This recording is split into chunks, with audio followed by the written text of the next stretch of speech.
Não é só, né, professor? Nós falamos bastante aqui da questão da ciência, mas a Igreja Católica, ela é, assim, a pioneira nessas obras de caridade, essa regra da hospitalidade beneditina, o cuidado com crianças abandonadas, com doentes, com órfãos.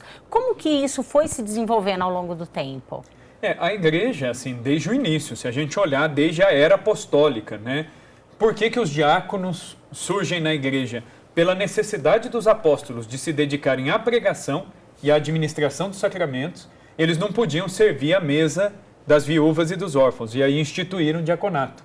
Então é interessante que já ali, na igreja primitiva, na primeira hora do cristianismo, a caridade ela já sobressai, né? O próprio nome de Deus já é caridade, é amor, né? É até o nome da encíclica, né, do Bento XVI, eu acho que das mais belas encíclicas que eu já li, Deus Caritas Est, né? Deus é caridade, Deus é amor. Né? Então, quer dizer, isso é uma marca, né, da igreja desde o início. Né? Eu, geralmente, quando vou conversar com qualquer pessoa que venha questionar alguma coisa dessa, às vezes até com os alunos na escola, né?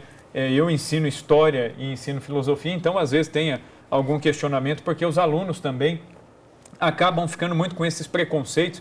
Eu digo para eles, e digo isso aqui até para vocês que nos acompanham, né? Quando vocês me ouvirem, ou ouvirem qualquer professor, né, afirmar, dizer qualquer coisa, duvidem e procurem por vocês mesmos.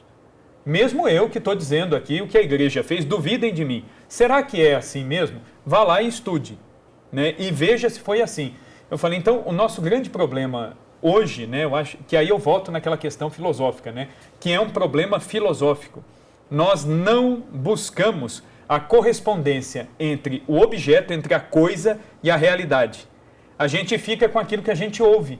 E aí a gente acaba dando crédito a preconceitos, a meias-verdades, a informação recortada. Então é o que eu digo para qualquer aluno meu. Eu falo assim, se você quer ser um bom aluno, se você quer aprender alguma coisa na vida, duvide. Né? Duvide daquilo que estão dizendo para vocês. Né? Então, isso é necessário para poder conhecer. Em relação à igreja, isso é necessário. Né? Qualquer pessoa que vá pesquisar, numericamente falando, né? Não existe instituição de caridade que mantenha, que sustente mais orfanatos, mais hospitais, mais instituições de ajuda do que a Igreja Católica. A gente não precisa nem ir muito longe. Se a gente pensar na maior obra não sustentada com dinheiro público, obra de saúde e de assistência social, no estado da Bahia, por exemplo, aqui no Brasil, a quem está ligada essa obra? A igreja, são as obras sociais da Irmã Dulce. Né, que a Irmã Dulce começou lá, né, com um grupo de doentes que ela recolheu no galinheiro do convento, né, em Salvador, na Bahia. Daquilo ali nasceram as obras sociais da Irmã Dulce. Hoje em dia, ela é a maior obra, né, um dos maiores hospitais, a maior quantidade de leitos oferecidos ali na Bahia é das obras sociais da Irmã Dulce. Né? Se você pegar em Campinas, né, aqui ao lado, aqui, né, pertinho aqui de Valinhos, né, em Campinas, a maior quantidade de leitos oferecidos para pessoas portadoras de HIV, sobretudo em fase terminal, são os leitos oferecidos pela Associação Esperança e Vida, que é uma associação católica. Né? O Estado, a Prefeitura de Campinas, não oferece uma quantidade de leitos como a Igreja Católica oferece. Né? A mesma coisa a gente pode dizer em relação ao aborto. Né? Por exemplo, muita gente fala, o aborto é uma questão, né? Isabela é especialista nisso, né? O aborto é uma questão de saúde pública, disso, daquilo, tá. Mas quantas mulheres que estão querendo abortar ou que já abortaram, estão sofrendo psicologicamente, fisicamente, o que é oferecido de ajuda para essas mulheres? Eu digo, em Campinas, aqui do nosso lado, nós temos a comunidade Fiat Me, que a Adriana, inclusive, já esteve aqui no programa aqui. Eles já salvaram do aborto mais de 4.000 bebês. São 4.000 seres humanos que iam morrer, que iam ser jogados na lata do lixo e foram salvos. Por quem? Pela Igreja Católica. Isso não é o Estado que está fazendo, é a Igreja. E não está só salvando a vida. A comunidade Fiat Me, eu conheço lá os fundadores, a Adriana, né, o André. O que eles fazem? Eles não só amparam até ter o bebê, mas depois eles encaminham essas mães. Eu sei de casos lá, até de emprego que eles arrumaram, de roupa, de de itens necessários para a sobrevivência básica dessas mães e dessas crianças. Quem faz isso é a igreja, né? Eu testemunhei um caso, né?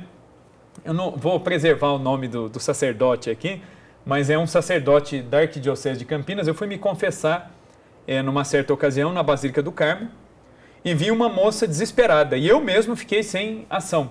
Estávamos na fila, uma senhora na minha frente e eu em seguida, e essa moça chegou desesperada dentro da Basílica do Carmo, chorando muito, dizendo que ela tinha descoberto uma gravidez e que a família não iria aceitá-la, que ela seria colocada para fora de casa e que ela contou para o namorado e o namorado virou as costas totalmente, uma situação de desespero total, e que ela queria abortar. E ela falou assim, e eu estava passando por aqui, perto da igreja, e resolvi entrar.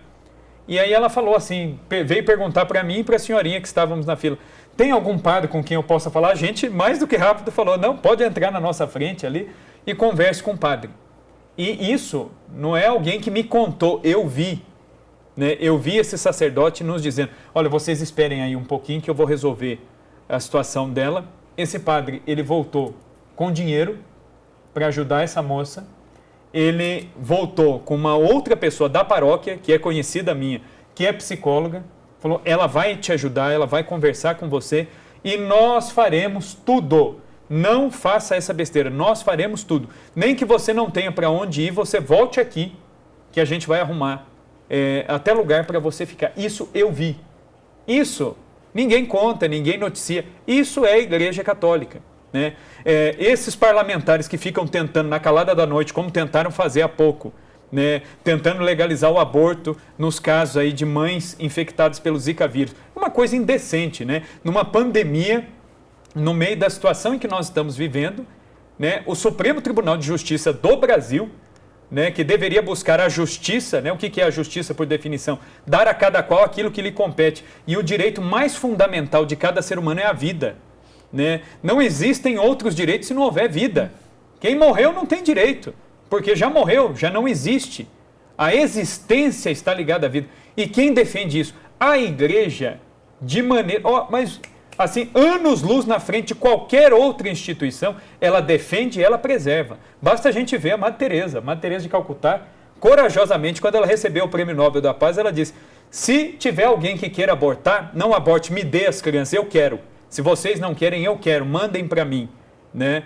Então, quer dizer, e sem contar os santos que a gente vai ver na história da igreja. São Clemente Hofbauer, que é um santo pouco conhecido, né?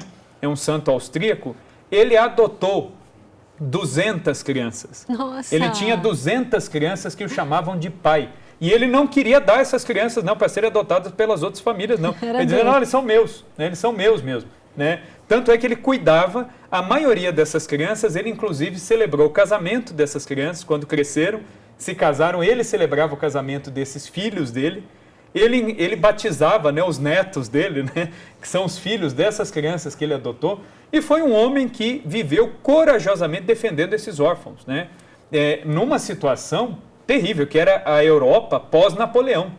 São Clemente viveu nessa época. E ele recolheu essas crianças, inclusive eram crianças que perderam pai e mãe nas invasões napoleônicas. E São Clemente ele recolheu. Né? Em Viena mesmo, né, numa certa ocasião, ele foi até o barão, né, que era uma das maiores autoridades de Viena. Ele pediu esmolas o dia inteiro, não conseguiu esmolas para sustentar o orfanato dele. Ele entrou num bordel. Ele sabia que o barão estava no bordel, ele entrou no bordel e foi até o barão e disse, eu vim aqui para pedir uma esmola para as minhas crianças. O barão levantou e cuspiu no rosto dele. E São Clemente, que era um homem extremamente impaciente, né? Ele era um homem muito bravo, ele tinha quase 2 metros de altura, era muito gordo, muito grande e era bastante favorável a sair no braço, né? Ele, inclusive na juventude, se envolveu várias vezes em brigas desse calibre, né? Ele, naquele momento, ele se domina, ele tira o lenço do bolso, ele limpa o rosto, e mostrou aquele escarro para o barão. Ele disse, isto o senhor deu para mim, eu vou guardar. Enfiou aquilo no bolso e disse, agora me dê o dinheiro para as minhas crianças. E o homem deu. Isso que eu vi. Né? E é interessante que a conversão do barão de Viena vai se dar justamente nesse momento, de ver a teimosia de São Clemente. No dia seguinte, ele recebeu o dinheiro, no dia seguinte, antes de abrir a igreja, né, o sacristão deu de cara, né, no inverno terrível ali, né, austríaco barão na porta da igreja, esperando a igreja abrir para se confessar. E esse homem vai se tornar o grande benfeitor das obras de São Clemente. A Igreja Católica é isso, né?